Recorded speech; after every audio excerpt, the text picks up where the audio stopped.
What's up everyone, my name is Cam. I am a certified dog nutritionist and founder of The Dog Nutritionist. This is my dog food review of Fish4dogs white fish recipe. If you're using a different recipe of theirs, follow along. They follow a very similar pattern and the ingredients are extremely similar, which will mean that you can get an understanding of that recipe via this review. In the review, we'll look at the ingredients, discuss whether they're healthy or not. We'll look at the balance of the food to see if they are following an ideal dietary pattern.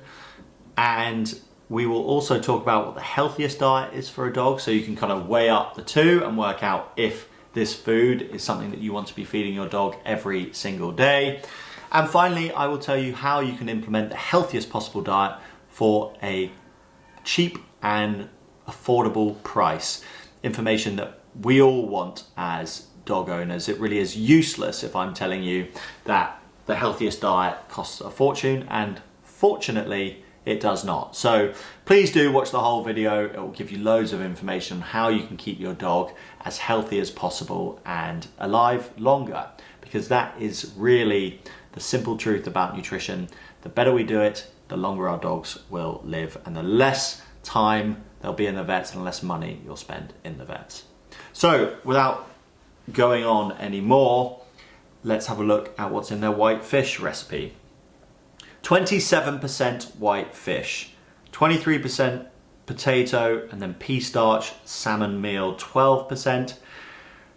That's not the best start. The reason being, having only 27% of a fresh protein source, at least when it went into the food, is low. Dogs need at least 50 to 60% minimum. So 27% is low. Then you have 23% potato and then pea starch as well. That kind of indicates to me that there's quite a lot of carbohydrates in the food. Dogs have not evolved like us humans to digest carbohydrates as efficiently, and long-term diets high in carbs put stress on their digestive system. They have evolved slightly, which I'll talk about in how we know what the healthiest diet for a dog is later in the video, but not that much. In this food, there is approximately, give me a second, 38, 45, 47, 48, 58. Okay, so it's approximately 40% carbohydrate. So a lot of potato and pea starch proportionally is in this food. 40% is too much. 20 to 25% is the maximum I'd suggest. 20 being, like 20 is probably the maximum. So this is double that. Then you have salmon meal, which is a powdered form of fish, just a low quality protein source to boost up the crude protein percentage.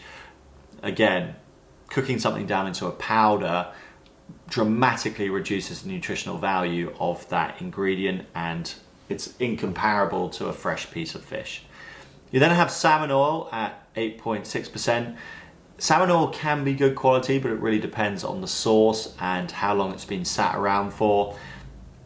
Fish4dogs, is that as good as Fish4Humans? Probably not. This won't be human grade.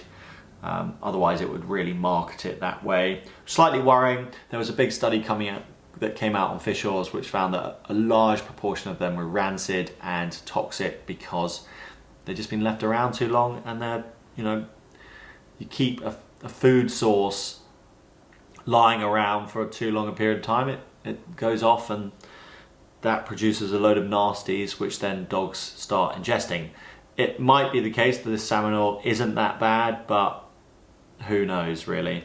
Then you have beet pulp, which is just a filler ingredient and a cheap fiber source. Brewer's yeast, just to get the B vitamins up. Sunflower oil, cheap oil. So this is not the best recipe I've ever seen. Too high in carbohydrates, not enough good quality protein. What you've also got to factor in is that they cook all of these ingredients again into a little kibble biscuit, and that will further reduce the nutritional value of the ingredients. Please do watch how we know what the healthiest diet for a dog is, and then how you can implement that to save money on food, save money on vet bills, and to live a better life with your dog. Watch. I'm going to give you the simple and quickest version of how we know what the healthiest diet for a dog is. And without being condescending, to understand this part, you really need to understand what a dog is. And what a dog is how a wolf has evolved into the dog. It is the difference between the two that determines what a dog is. The wolf is the ancestor species of the dog. We domesticated the wolf, and the adaptations to the wolf, the changes that were made, determine what a dog is. From a biological standpoint, dogs have changed their ability to digest non-meats and sociability. Those are the two genetic differences between dogs and wolves. The two main, glaringly obvious genetic differences. The sociability part comes from us breeding the wolves that didn't shred our kids to pieces. The second part, the ability to digest non-meats, this is the most important part of what they should be eating, of course. Different dog breeds have developed different abilities to digest non-meats, and this is due to their exposure to non-meat diets, depending on the geography of where they came from. So the Saluki, for example, that was originated in the Middle East, they are an ancient dog breed, 9,000 years old, and they've had the most amount of time and exposure to non-meats, to more starch-rich diets, which means they have more of the AMY-B2 gene, a gene that allows for the pancreas to produce amylase to digest non-meats. What do wolves eat? A range of meats, raw bone or a calcium source, some grasses, and maybe some berries. We still need to follow that pattern of a range of fresh foods, maybe 3 different types of meats that they get rotated around the year. You can do more than that. You need some organ, because that's like the multivitamin. The meat being the protein, they get fat from, they get energy from the fat. And then you have the raw bone. Dogs have a higher calcium requirement than other animals because they've evolved from this lineage of bone-crunching carnivores. It wasn't just the wolf, their predecessor, that ate bones. It was literally like 4 species that came before the wolf. There's 50 million years of evidence of these bone-crunching carnivores, and you can still see that evidence in your dog's mouth. Quite literally, those razor-sharp molars are for crunching teeth. Other evidence that dogs should be chewing bones is that periodontal disease is one of the most common issues that face modern dogs, and that's because they're not chewing bones, they're not getting raw bones. Then you have the non-meats, and you can use the vegetables that your dog enjoys, or the ones that provide health benefits. You can use fruits like berries, which have been shown to be anti-cancer, apple, just incorporate these non-meats into your dog's diet.